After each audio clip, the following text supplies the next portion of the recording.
I love working with the PXT Select assessment. Part of it is the feedback that I get when people say to me, "Oh my gosh, I can't believe how this nailed me so accurately." And that's great to hear, but the value of the assessment is really how versatile it is.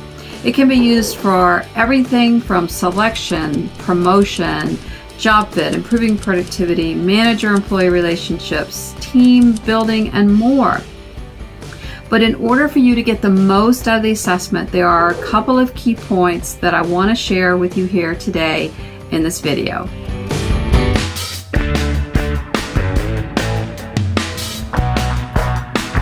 One very important point is about how the scores are determined.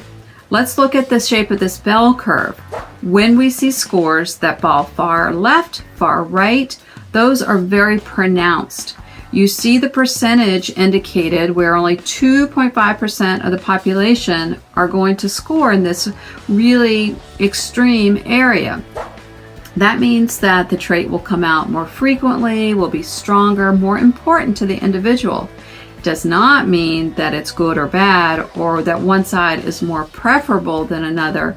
It just means that there's less of the trait if it's on the left-hand side, more of the trait if it's on the right-hand side.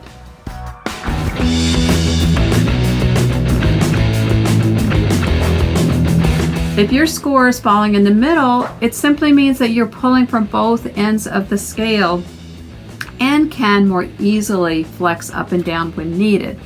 Again, neither is right or wrong, and we're not trying to change somebody to have their scores be further left or further right. What we want you to do is understand where your natural comfort zone is, tap into that strength as much as you can, but recognize that there may be opportunities for you to shift slightly in order to affect a different outcome.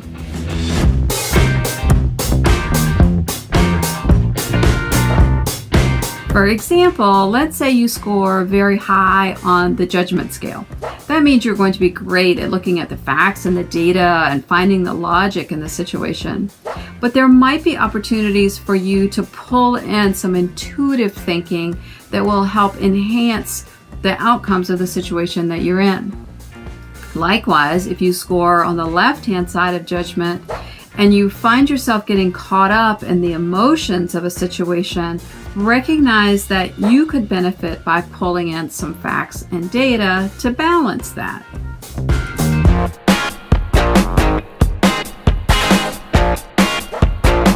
I often hear comments from individuals who tell me that they've answered the assessment questions as if they're in a workplace setting versus a personal home setting, and they feel like they are different in those environments. Sure, there are nuances to how we behave in different situations, whether we're with family or our colleagues, but at our core, we are who we are, whether we're sitting in our living room chair or our office chair. Keeping in mind, we established earlier, there's no right or wrong, good or bad in these scores. So that the important point to know is your general approach to some of these areas, like how decisive you are, what pace do you work at the best, how accommodating are you, and recognize when you're tapping into that strength in the appropriate situation, or when it might be beneficial to shift or to compromise a little based on the job task or the individual that you're interacting with. When we have that awareness, we can use the tool to its fullest in all of its applications for the best outcomes for you and the situation.